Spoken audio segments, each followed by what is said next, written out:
We're going to be talking about face-to-face accessibility. These are the standards that we developed ourselves based on ADA standards and a lot of other things. Again, we couldn't find anyone else's standards to work from, but we've been sharing these out with a lot of other institutions and stuff like that. And by and large, they're being accepted pretty much at face value, so we're pretty happy with that. We did surveys and stuff like that with faculty to try and get a feel for what they felt was an appropriate ask, what they felt was a bridge too far, that sort of thing. So we'll talk a little bit about that. What I want to try and cover today are the sort of accessibility accommodation piece of this, which of course we have to keep hitting over and over again. You're going to hear that every time you talk to one of us from WSU today. You'll probably hear us talk about the differences between accessibility and accommodations. But I'll promise I'll move fast. And then we'll talk about some recommendations and expectations and about that language a bit. I gave you all a handout. This is our in-class accessibility expectations and recommendations. I have another document I didn't give you, which we can share if you guys are interested. This one is Accessible Face-to-Face Presentation Standards for Wichita State Staff. There's a couple of differences, a couple other things that we put in there for staff. That one just focuses on the other things that staff might do. So if you're a staff person, I'd be happy to share that with you as well, and we can talk about that maybe during some of the birds of a feather sessions at lunch and that sort of thing. But that's the plan. Recommendations versus expectations. When we started trying to create this document and working with the committees that we were talking to and stuff like that, we were talking in terms of requirements, because requirements are what was needed. And the Academic Affairs Office that would be having to back it up said, you can't, because you're cute. And they wanted us to use this language, recommendations and expectations, rather than optional and required. So that's why we use this language. And I don't want to say, when you see expectations, that means required. They changed the language on purpose. It does subtly shade the way these things are presented and stuff like that. So I want to just mention that. And this whole accessibility versus accommodations piece, we've already talked through that. So I don't really need to go through all of that. We're focused again on what we do in our classes to make our instruction accessible without actually having a person that we know has those needs, has specific needs, has a disability in the classroom. So these are the habits that we would want to adopt before we get to that. And we already covered this. So it may actually just be more fun to work our way through the document itself. So in-class lectures. We have a recommendation: provide an outline of class lectures to all students in advance of the class meeting. These outlines should, at a minimum, highlight the testable topics that will be covered in that class. In addition, consider any testable material that is covered in the class that has not been planned or outlined be reinforced in a follow-up announcement. So what we're asking for there is that we communicate what's going to be covered in the class in an outline, at least, or some other bullet points or something like that, ahead of class. The reason why we want to try and do this, it actually serves a lot of different types of students in a lot of different places, a lot of different situations. It's very supportive of students who need to try and understand the structure of the content they're going to be getting. If they have a disability like a visual impairment that interferes with their ability to see what you're writing on the board, all of those things that you write to anchor what's going on will be lost to them. So if they have a structure ahead of time, we ask for it ahead of time, and one of the things that you'll see repeating through this a lot is this idea that the information needs to be available to the students at the same time as it's available to everybody else. That's the standard, that's the goal, is same time delivery to all students. The challenge is that in order to deliver that outline to all students in the format that they can access, we actually need to be doing it ahead of time. If we're going to just write the outline of our lecture on the whiteboard as we go, that's only available to the students who can see the whiteboard. A student who can't see the whiteboard doesn't have access to that outline. I can't stop class to send an email, okay, the next bullet point is this. So I need to provide that ahead of time. The reason it's a recommendation is there are an awful lot of faculty who teach extemporaneously, just sort of hold forth, and don't necessarily follow an outline every time, or their outlines are very internal. And so it's very difficult for them to try and think in terms of an outline of what they'd be doing or that sort of structure. We saw this great divide in the surveys that we did on this. The faculty who teach from very solid outlines and have all of their lectures already sort of organized and written thought this was a great recommendation. It was no problem, off you go, happy to do it. And the faculty who, the way I did when I was a graduate teaching assistant and planned my classes, I would usually plan my class in the elevator on the way down, holding my coffee. Yeah. So and for that, I would have been one of the people in the survey who said, that's absolutely, it's asking me to change the way I teach. That's absolutely out of the question. And so we had people on both ends of that spectrum. So the follow-up here is, and this also applies to anything that would come up sort of organically in class, is the idea that we send out any bullet points or information that we sort of covered as an inspiration in class, follow up with it after class with an email that says, hey, if you missed it, this was that information, this was the name of that book I was talking about, this is the link to that video, whatever that is. Share that after the class. That's as close as we can get to same time delivery. So we're making our best effort to get there. So, you sharing that to everyone or the ones that you see? Well, this is accessibility, so we're doing it to everyone because we don't know who that's going to be supportive of and who it isn't. It'll be helpful to everyone.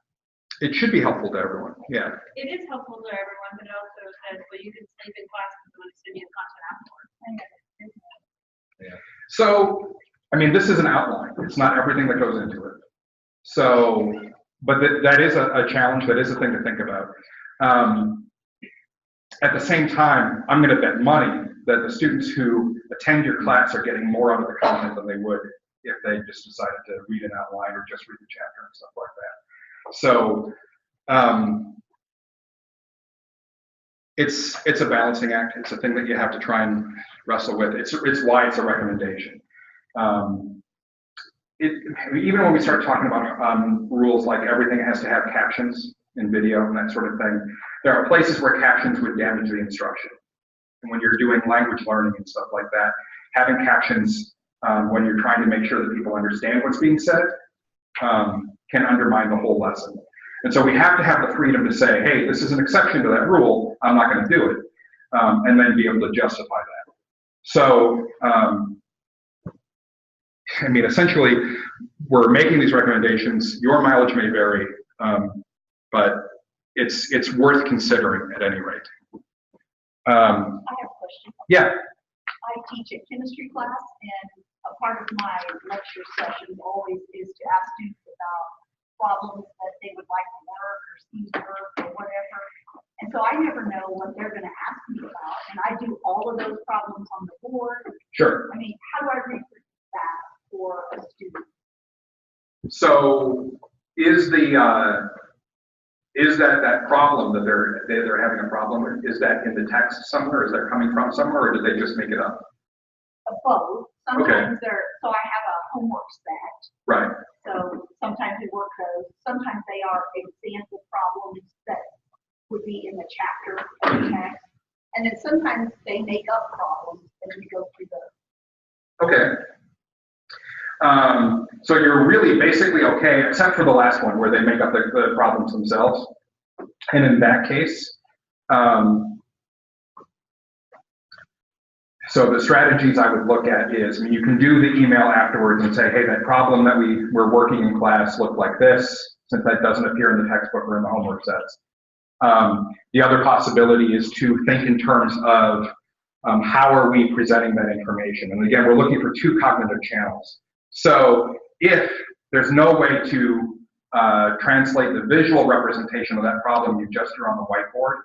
If you actually take the time to read out everything that you write on the board while you're writing it or after you've written it, we've actually seen studies on this, and it actually improves everyone's comprehension to have you take the time to read that stuff out rather than just write it on the board and then move on. By read it, how are you saying record the lecture? No. But we're imagining that person who can't see the board is actually in the classroom because it's a face-to-face class. So that person can't see what you've written on the whiteboard, but they can hear you. So if you narrate everything that you write on the board, I do that if I do the problem. then you're probably in good shape. But then the people that aren't there, they don't hear that narration. Yeah, they should come to class.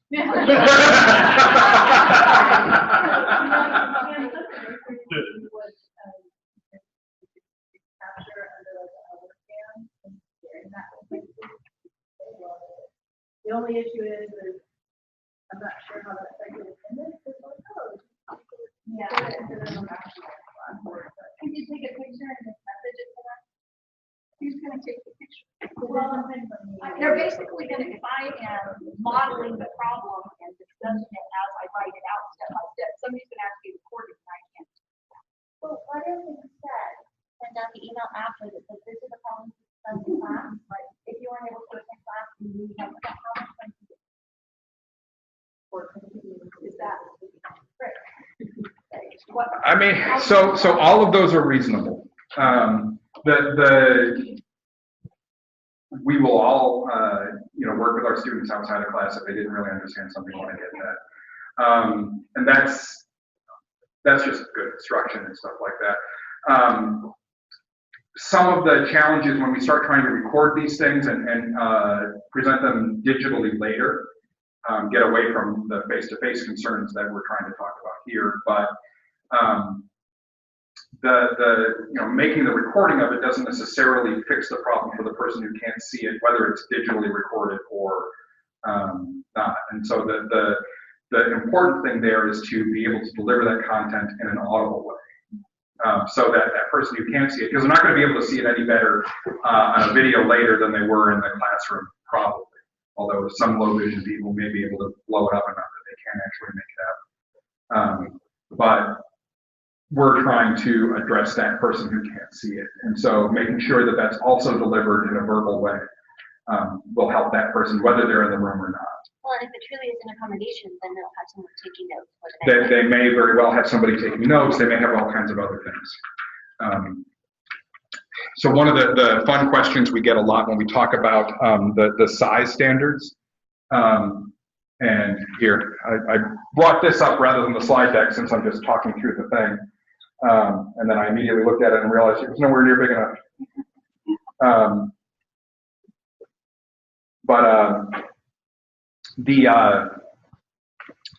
With the size standards, one of the questions that people like to ask is, well, why can't they just sit down in the front of the room? If they can't see the screen, why don't they just sit down in the front? And the problem is that they may have other reasons why they don't want to sit in the front. Maybe they have anxiety problems. Maybe they've got other sorts of things that make the back of the room where they're most comfortable being. And that could also be true.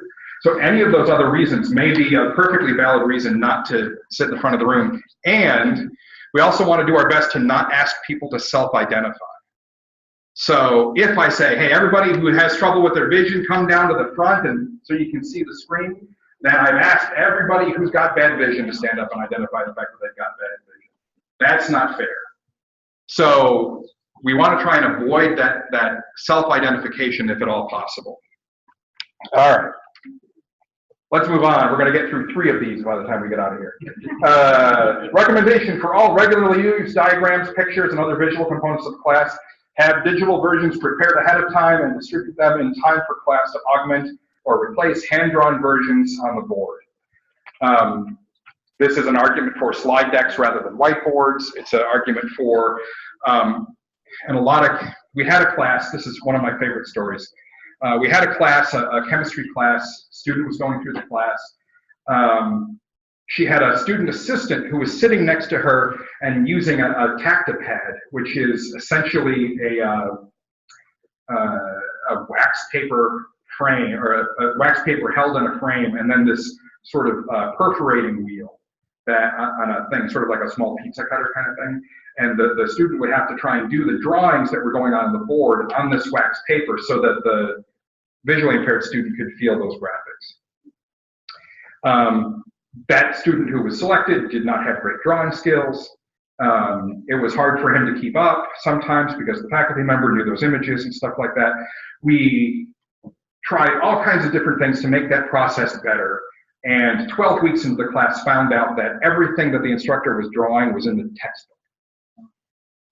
And all we had to do was get those images from the textbook and create tactile versions, and then the student could follow along on the tactile versions in class. Now that was an accommodation, but having that stuff available to the students ahead of time, even though that's what you're going to draw by hand on the board, either by making, we're going to be talking about these different chemical properties, these different equations, these different things, available so that the students can follow along in whatever format makes the most sense to them, helps them keep up, whoever they are. So that's why we make that recommendation. What scares you about that? All right. Recommendation, present new or technical vocabulary in a handout digitally or on the board. Whoa. That's, again, we want to try and, when we start talking about something like a technical jargon or something like that, we want to try and give people every possible way to make sure they're spelling it right and seeing the word and stuff like that. We want to try and present it in 2 cognitive channels always, so that's trying to reinforce that. We're going to be talking about it, but we also want to try and present it to them in some way that they can take with them or they can see if they see. Now we get to an expectation. And these are minimum standards for what visual text sources should meet. Whiteboards should use high contrast markers. Black, blue, red are recommended. Purple's also pretty good. Try not to use yellow. Anything that doesn't show up very well. Try not to use the old dried out markers that you've got. At WSU, is Eddie here? Okay. At WSU, we got tired of hearing the whole, well, who's going to give us fresh markers? So at the Media Resources Center, we got a set of markers made. And the black one was the Instructional Design and Access team. That's Carolyn's team. I had one for the Campus Media Services team, one for the video team, one for the web team. And now when they say, well, who's going to give us markers? Here. You have markers. We're going to get through this. And so now our markers are all over campus. So Eddie should be making get you guys markers. I didn't say that out loud. I don't want to out him that way, but he should absolutely be helping you with that. You guys all know how big a difference having a nice, fresh, dark marker will make on what you're drawing on the board. Blackboards should be using high contrast chalk. We try and also help with that. And then here's that size standard. Whiteboards and blackboards use appropriate sized letters, 2-inch minimum height, and then 1 inch per additional 10 feet of usable classroom beyond 20. I usually just say 1 inch per 10 feet because if we have an instructional space that's only 10 feet deep, it's also a closet. That's that. For PowerPoint, we ask that people use high contrast colors. So again, trying to make sure that we don't have colorblind problems. We don't have problems where the contrast is just too low to make stuff out. We hit on a size minimum of 18-point font, which I'm actually, well, in my slide deck. I was using nothing smaller than 24. It's still too small for this room. One of those things that becomes really challenging is you kind of have to know the room you're going into and have a sense of the size of the text that you can get away with in your slide decks. But 18 is a good place to start, a good minimum. You could still get plenty of text on the screen. I had pretty big blocks of text, some of which I was too long to even read. I was already bored with it, but you can do that. The thing I like to remind people is that you don't pay for PowerPoint by the slide. So while we may want to have all of a concept on a single slide, it's often easier to just try and break things out into lots of slides and move through them quickly. Especially if you're giving the students a summary. Yeah. That they're taking their own notes. Right.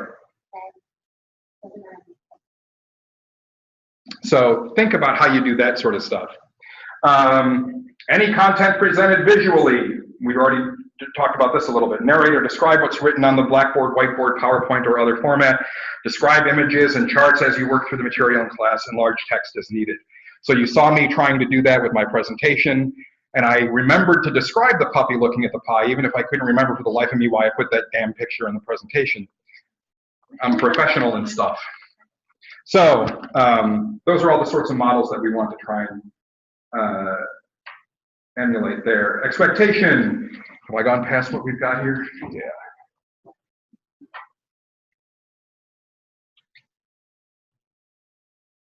All important content-bearing images that are regularly used and available in a are available in a digital format, whether or not they are generally provided. Wow. Whether or not they are generally provided to students in that format. This is necessary to ensure that accommodations meet the same time standard. So what we're saying there is, if there are images that you're using in your class, whether you're going to draw them on the board or put them on in your slide deck or whatever, and you don't want to provide them to your students ahead of time, but there's something that you're going to use as part of your lecture, you should have those available digitally, maybe in your Blackboard shell in a folder that isn't available to students, but someplace that you've got it. Because if we need to have an accommodation, the accommodations folks are going to have to come to you and ask you for those files. And if you have to say, well, I don't really know where it is, stuff like that, then it just creates delays and stuff like that. If you can say, yeah, it's right here, it's in this folder. A lot of times what we do is give the disability services folks access to the class shell as a course builder, so they don't see student work, but they see the content. And then they can get in there and actually access the stuff that you've dropped in there for them, so that the instructor doesn't even have to get involved. So building that stuff, even if it's not a resource that's going to be available to students, using your Blackboard shell to hold all of that content is really valuable. In classrooms large enough to require the use of microphone, use the microphone. And we've talked a lot about visual impairment, but this is a hearing thing. And I could have asked all you guys to move front, but clearly those of you in the back of the room have anxiety issues. I shouldn't pick on you.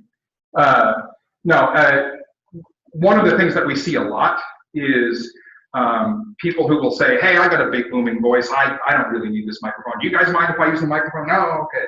And what that does is, if there is a person who's got a hearing disability in the class, you can probably hear pretty well, but they struggle, especially if there's noise and stuff like that. I mean, if there's, we were having breakfast this morning, if there was a lot of noise associated with that, it might make it hard for somebody to hear. Now we're asking again for somebody to self-identify and say, hey, I don't hear so great, would you please use the mic? And we don't want to force people into that situation. So if there's a microphone in the room, somebody has decided that there needs to be a microphone in that room, especially if it's something easy like a lavalier, go ahead and use it. So that also creates the situation where we want to be repeating questions as they're asked, and I wasn't doing that this morning, so but we want to make sure that everything gets repeated through the microphones so that somebody who struggles with hearing can hear it. And that's actually the first recommendation in in-class discussions. So look at that. Any questions about any of that stuff for lecture? So discussion has its own challenges. We want to rephrase or repeat. I already talked about that one slightly. If the class has important discussion, especially if the discussion deals with testable material, consider following up with an email announcement after class. This gets to that thing where we talked about the sort of inspiration-based content that comes up in the middle of a lecture. You're talking a story and you just decided that this particular article that you read would be really useful for the class, and you want to talk about what was in that. Following up afterwards with an email that says, hey, these were the things that I brought up in the class, and sending it out that way. Whether you're making up the whole lecture on the fly, or if you just added those things, those couple of details, sending out an email to the whole class that covers that will help you hit that standard. Okay. And then rephrase or repeat student questions and comments when addressing them for the group when you are lecturing in a room that requires a microphone. What was the first one? Rephrase or repeat student questions and comments when addressing them for a group or you are lecturing in any classroom. So why would we make a special point of saying if you're using a microphone or not when we're actually asking you to do it in any classroom? Not sure. No, I mean, rephrasing the question also helps students, even if we're not in a situation where there's a microphone, a student who may have hearing issues may have sat in a part of the room where they can hear you better. And if a student is asking a question in the back of the room, they're not facing in the right direction to be heard, they're in different parts of the room to be heard. So it's supportive of everybody's hearing, even in a situation where there isn't a microphone, to repeat what was said. As discussions get more animated, that may be less and less easy. Again, I have an MFA in fiction, and those the classes that we did there were workshops where basically you read a short story, and then because it wasn't yours, you decided to try and tear it apart and punish the other person for writing a story that you actually like better than your own. And anyway, there's a whole years of therapy. But that type of classroom may be very difficult to try and support things in that way. So it's a recommendation depending upon your circumstance, depending upon the situation you're in. Any questions about the audio stuff there and the discussion stuff? All right, so in-class media. We are often in the habit of showing video in our classes, our face-to-face classes. Maybe it's a TED Talk that you think is particularly good. Maybe it's an episode of 60 Minutes from 40 years ago that you have on a VHS tape and you have the last VHS machine on campus that you use to teach it. I have the media guys in the Media Resources Center, and they have a very small number of VCRs left. So we try, but we know that those faculty with their VHS tapes are out there. Create and provide digital versions of, oh, no, that's the wrong one. Provide a digital version of a transcript for any video or film in advance of showing them in class. If a transcript is not available, provide a summary that includes all testable information of the video film in advance. Again, why are we doing it in advance? So that we hit that same time standard, so that it's available to everybody when they're watching the video, even if they're not able to see the video. If that transcript is presented to somebody a week later because they took you that long to write your summary of the film, then the information in that stuff is not available to that student at the same time it is everybody else. They're not able to study those concepts in other ways, and that gives them a disadvantage on any exams. So we want to make sure that we're doing our best to hit that same time standard, and that's why we try and do this stuff ahead of time. We recommend that you only show videos that have accurate and available captions. It is possible that you've got a YouTube video that you're presenting that doesn't have captions or it has inaccurate ones. And we really recommend that you make sure that you review those ahead of time. With the exceptions of subject areas where having the captions would undermine learning, like language classes and stuff like that, it's a good idea to, as you play the video, to make the captions available. Just go ahead and put them on the screen. It supports everybody's learning. If that means that anybody who has struggles in the class, the places where you might decide not to do that are if the captions aren't accurate or they happen to be offensive, or they don't exist, then obviously you wouldn't do it. And the other possibility is if your screen isn't big enough to show those captions at a reasonable size, you may find that it's just better not to use the captions at all. So that's one of those things that you have to try and figure out the balance on that. If you're not going to be able to provide captions in that situation, that may put you in a place where you need to think about having that transcript or summary so that there's an alternative version of that content. If, when we get to the accommodations place and we have a student in the class who has a hearing impairment and they need those captions if they're going to watch the video, most likely that student has a sign language interpreter in the class for your lecture, and that person could sign what's going on in the video as well. The challenge there is that forces the person who needs that interpreter to split their attention between the screen and the interpreter, so that becomes more challenging. It's also more difficult for the interpreter to indicate who's speaking when it's in the video as opposed to having speakers in the room who are being interpreted for. So it's not as good a user experience for someone who's using a sign language interpreter to have to use a sign language interpreter while they're watching a video. So if you can at all use the captions, please do. But again, make sure that they're available in an appropriate way. I'm just rambling. I feel like I've subdued you guys. But I think we have 10 minutes left too, so I'll just keep, unless you guys have questions, I'll just keep rolling. Assessments and exams. Create and provide digital versions of all exams and assessments as an option. That's a recommendation. Again, if a student comes into your class who is going to need an accommodation and that involves their exam, that may mean things like taking that exam in a different testing environment, taking it online rather than taking it by paper, or maybe not online, but on a computer rather than on paper, because they need to type, they can't handwrite, whatever those situations might be. If you have that exam in a digital format, and by digital format, I just mean the Word document. I don't need anything special beyond that. But if you have it in that format, then it's going to be really easy to just hand that off to your disability services folks and have them take care of that for you. If you have to generate that in some other way, then that becomes challenging. Supply study questions that demonstrate both the content and the format of the upcoming test. This is another recommendation. Explain what would be considered a good answer and why. This is really, in a lot of cases, just good instruction. It serves everybody. A lot of times, the way a question is typically asked has a profound impact on the ability of the student to succeed at answering those questions specifically. So if you help and prepare your students for the types of questions and the types of answers that you're expecting, that will improve everybody's chance of success. And that's particularly supportive for a lot of those anxiety disorders and stuff like that people may have. If they know what to expect in your exam before they come in, then they're much more able to handle the stress of taking the exam.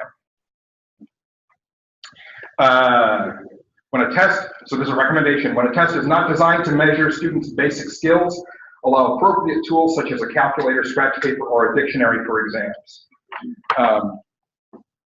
This is one of those things where, again, it's going to be a decision that you make based on your subject matter and stuff like that.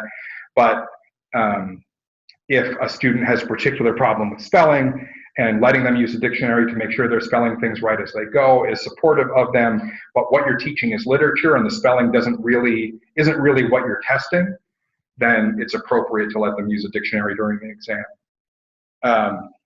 at your discretion, of course. And then the last one, the one expectation is have a digital version of each test or assessment available. So it may not be in the Blackboard shell, it may be in some other format, but you've got something somewhere so that if disability services needs it, you've got that somewhere. All right. And course communications.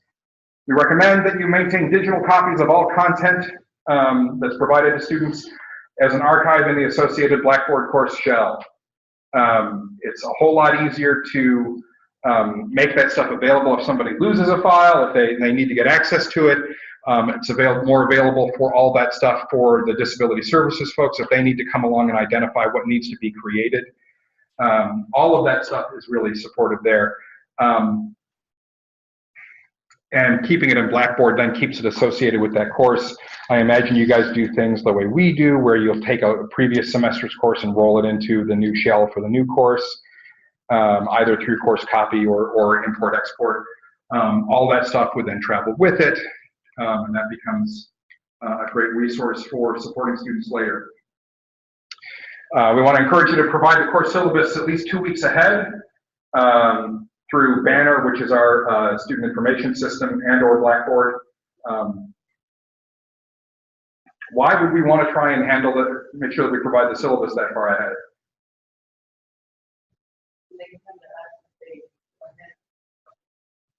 There's that.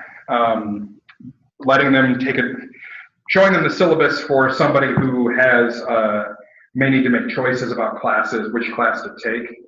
Having the syllabus there may help them make choices about the types of subject matter that they really want to work with or that they struggle with. Maybe they have anxiety about certain things.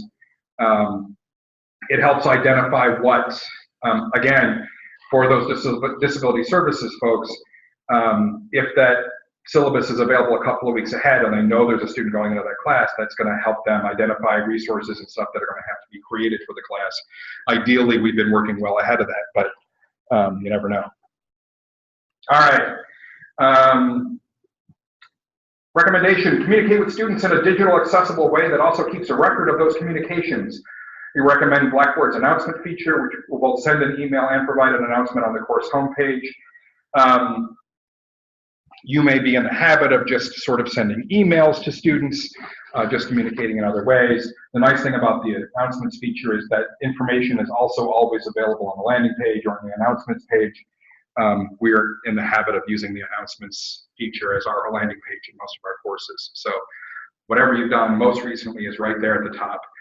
That keeps a record of all those communications, which means that there's very little question on what information has been provided to students and what hasn't. So all that stuff is very valuable. Expectation, maintain copies of all content provided to students. So don't just give it to them and throw it away. Expectation, with the support of instructional design and technology, or now instructional design and accessibility, that's Carolyn's team, and the Office of Disability Services, archive all accommodated materials that exist in a digital format within the class's associated Blackboard shell. So what we're doing here is, if we create digital files for a class, we drop those files into the Blackboard shell in a folder that's not available to everybody, so that the next time that class comes up and somebody needs it, those materials are there, and we don't have to recreate them. We don't have to rely on having them packaged and stored somewhere else. It always stays with the class. So that's our organizational solution toward that. And then provide a course syllabus online in Blackboard in an accessible format. We worked very hard we have a syllabus template. Imagine you guys have Salsa, so a lot of that stuff's handled for you already. But making that accessible is something that we've had to take on and make sure that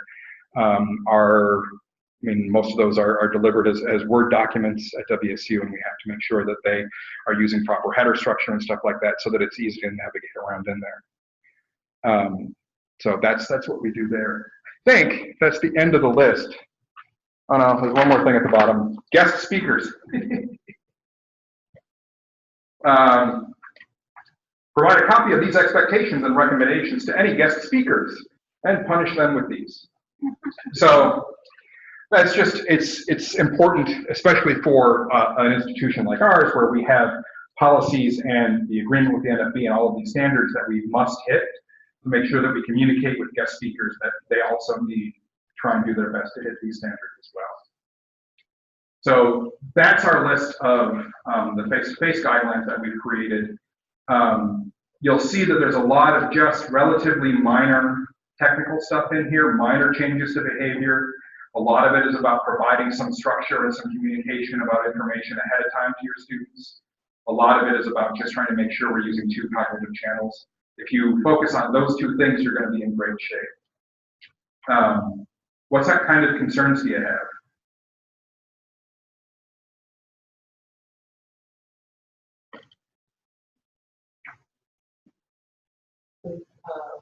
We create content. Mm-hmm. What is the expectation of a video student? Okay, so the question is, what do we do for the accessibility of student-produced content? And I just did it for the first time. I actually repeated the question. Little improvements every day. So, what we try and do at WSU for student-produced content is bake into the expectations for the assignments that the accessibility needs of that content will be delivered. We do that by providing, I mentioned the KSAR and badge classes.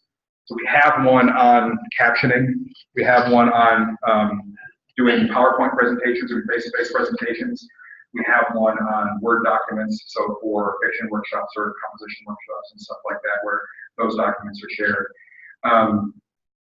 We would ask that the instructor require earning that badge as part of the class. And then that should be something that every student-produced video should have captions. Luckily, It can, yeah. Yeah, that would end up being a transcript, as long as they stick to the script, yeah. So the standard asks us to provide those captions, or the language that gets repeatedly used is equally effective alternative access version. So the script or transcript would be just as effective for most of that content, and let them go through it. It's not as nice as having it all in one package. They don't necessarily get the same sort of time-based thing. A lot of the other information doesn't necessarily translate all that well, but it's adequate. Again, we're just trying to make it accessible. That accessible is an interesting word because it means that we need to make the content available, but it doesn't have to be perfect. It's just there. So in some cases, an audio version of something that is text might be appropriate. So in my science fiction class that I teach, I have an anthology. And I know that that anthology does not have an ebook version, and there are no equivalent science fiction anthologies that have an ebook version. So I'm in kind of a pickle on that. What I know is that there is an audio version of that has been produced that isn't available to the general public. It's not like on Audible or any of the other sources for audiobooks. But it's available through one of the clearinghouses that provides content, that sort of content for people with disabilities. So as an accommodation, that audiobook could be provided to a student. And so if we ignore the copyright problem there, that audio version would be an equivalent that could be provided, and it would be acceptable. So that's where I will be requesting an exception for that and say this audio version is available as an accommodation. So. Are you familiar with the platform that can be embedded in Blackboard called Salsa? I am, yeah. We've looked at that a couple of different times. We just have a Word document that WSU uses as a template that's provided out. But I think Salsa is very cool. And I'd love to try and either get us on Salsa or something equivalent, similar. I love that a lot of that boilerplate compliance stuff that needs to be provided can be taken off your hands so that you don't have to worry about it and you can just focus on the schedule and the books and the stuff that's pertinent to your class, the objectives, the stuff that really matters. Yeah, Salsa is a great tool. We just don't use it yet. Do you guys use Ally? We do. So you were saying, that you want it to be available, but it doesn't have to be perfect. So according to that Ally score, where should it be? I mean, because like 82% is free. Right. So is that okay? So the trick to understand with Ally, is that they're still building that tool, and so that things are going to change. We should be trying to make everything that's in our class 100% green and understand that we're not going to be able to in all of those circumstances. But we also need to understand that Ally is an automated tool, and we can get it to 100% green and still not be serving our students. Because you can go in and make all of your alt text say, this is my clever alt text. And it would pass. So getting a passing score in there is not accessibility. It's indicative of accessibility, but it's not accessibility. And in 6 months, they're going to release a bunch of new stuff on their roadmap that's going to be very cool, and everything that you had at 100% will suddenly drop down to 80% because they're checking different aspects. Continual improvement. Right. So it is a guide, it is a tool, it is a reminder, it is exceptionally important and really cool, and in my opinion, a must-have for anyone teaching courses in these kinds of learning ecosystems. I was going to say, I need that on video. I don't know that they turned the recording on, so yeah, Ally's all right. But yeah, so it's important to understand that Ally is a guide, but getting 100% there or not getting 100% isn't the be-all end-all. Remember too, I'll just add. I'll just add as well, and you'll see this later today. Can you use the microphone? Yeah. No, I'll just go right here. Yeah. Sorry. Yeah, the other thing you want to remember, and we'll touch on this afternoon in the workshop you can attend, is if you can continually improve the documents that you're putting in your course, guess what Ally can do? it can improve the alternatives that it's providing to the student. So the better your original is, so if you've got a 0%er in there, the scan man, which we're going to beat this afternoon, and you can get that original, that PDF, let's say, about 45, 50%, guess what Ally's able to do? It can produce a better alternative, better HTML, better audio, etc. So that's a big part of it as well, because you're literally making the experience better for the student just by improving the originals that you're putting in your course. So it's not always about 100%, but you go up that scale, Ally can do a better job with the alternatives, which is also important. That's Like we have a textbook, PowerPoint sometimes that will say they're free, 98%, and you go in and you look and it's like. figure 4. Yeah, yeah. No, that's. Yeah, Ally is not going to do human, it's not going to make human textual judgment about stuff like that. That's just to John's point, that's going to require human interaction. All right, well, I better let you go so you can get to your next thing. Thank you very much.